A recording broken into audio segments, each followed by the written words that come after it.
Halo, Assalamualaikum warahmatullahi wabarakatuh. Terima kasih untuk yang sudah datang ke channel aku. Kalau belum subscribe, tolong jangan lupa di subscribe, kemudian bunyikan lonceng, dan jangan lupa kasih like serta komentar biar aku makin semangat ya.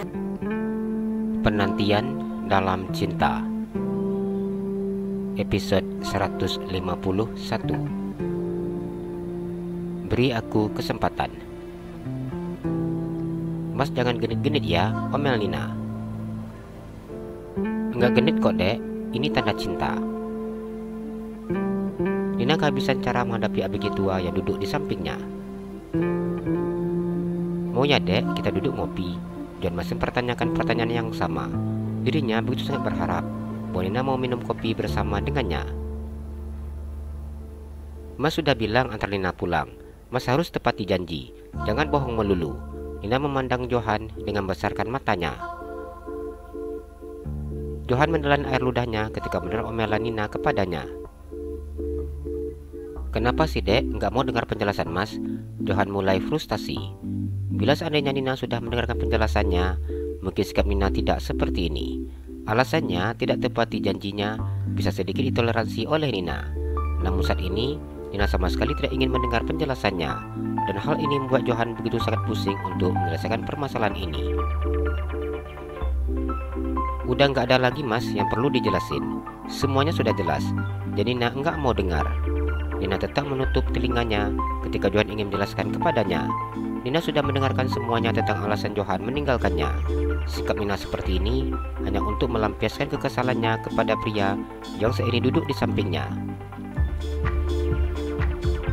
Johan hanya diam ketika mendengar jawaban Nina. Ia kemudian fokus dengan jalan yang saat ini dilewatinya. Hatinya terasa perih ketika Nina sudah tidak lagi mau memberikan kepercayaan untuknya. Bahkan mendengarkan penjelasan, Nina sudah tidak mau. Nina memandang Johan yang tampak muram. Setelah mendengar apa yang dikatakannya, Nina hanya diam dan memandang keluar jendela. Mas, ini bukan jalan pulang ke rumah Nina. Nina baru menyadari bahwa sejak tadi ia tidak sedang jalan pulang ke rumahnya. Johan memandang Nina dengan mengurutkan keningnya. Dari tadi mas lewat sini, ada nggak ada bilang kalau ini salah jalan. Jadi mas pikir ini memang jalan yang benar. Nina malu sendiri ketika menyadari apa yang dikatakan oleh Johan memang benar. Dirinya sudah sangat terbiasa naik mobil dengan supir pribadinya, sehingga Nina tidak perlu menyebutkan alamat rumahnya. Si supir pasti akan mengantarkannya di depan rumahnya. Ditambah lagi Johan yang membuat konsentrasinya pecah. Mas muter lagi, perintah Nina. Johan tersenyum lebar saat mendengar ucapan Nina. Baginya salah jalan seperti ini tidaklah masalah. Ia bisa menikmati kebersamaan bersama dengan wanita yang begitu sangat dicintainya lebih lama. Johan dengan sangat patuh menuruti perintah Nina. Ia memutar arah mobilnya sesuai dengan apa yang diminta oleh wanita yang duduk di sampingnya. Mas, Nina bisa sampai jam berapa ke rumah? Nina memandang Johan.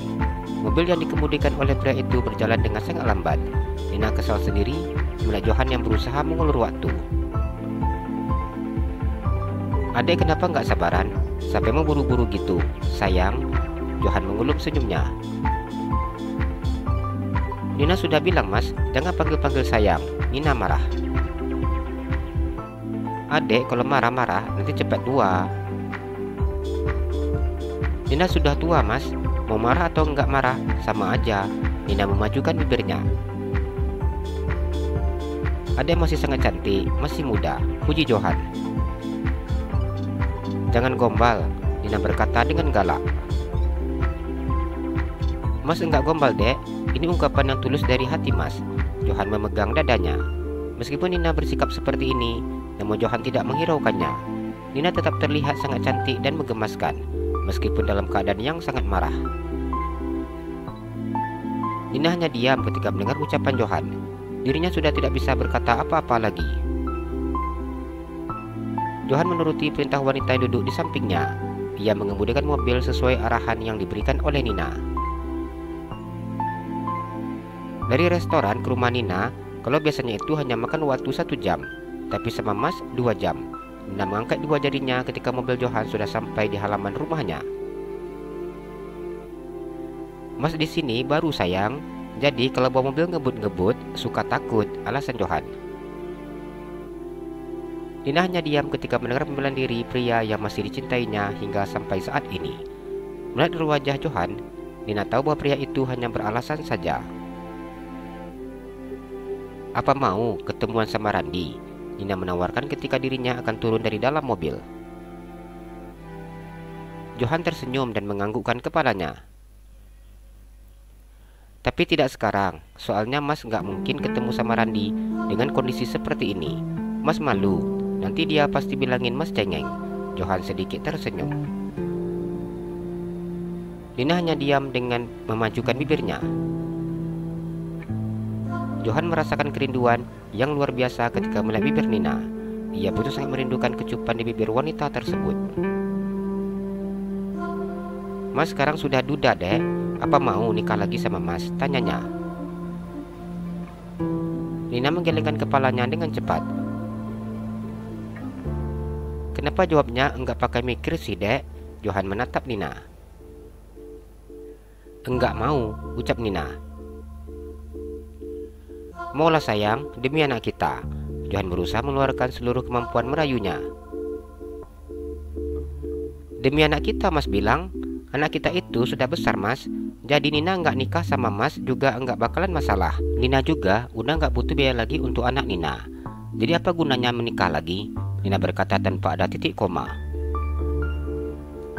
Johan menelan air ludahnya ketika mendengar omelan Nina. Mas minta 1 kali lagi, Dek. Berikan Mas kesempatan 1 kali lagi. Mas janji nggak bakalan melakukan seperti itu lagi, ucapnya. Enggak mau, nanti lagi hamil ditinggalin, sindir Nina. Nina dengan sengaja mengungkit kesalahan yang telah dibuat oleh Johan. Tadi Mas sudah ditelan hidup-hidup, Dek. Masa belum puas?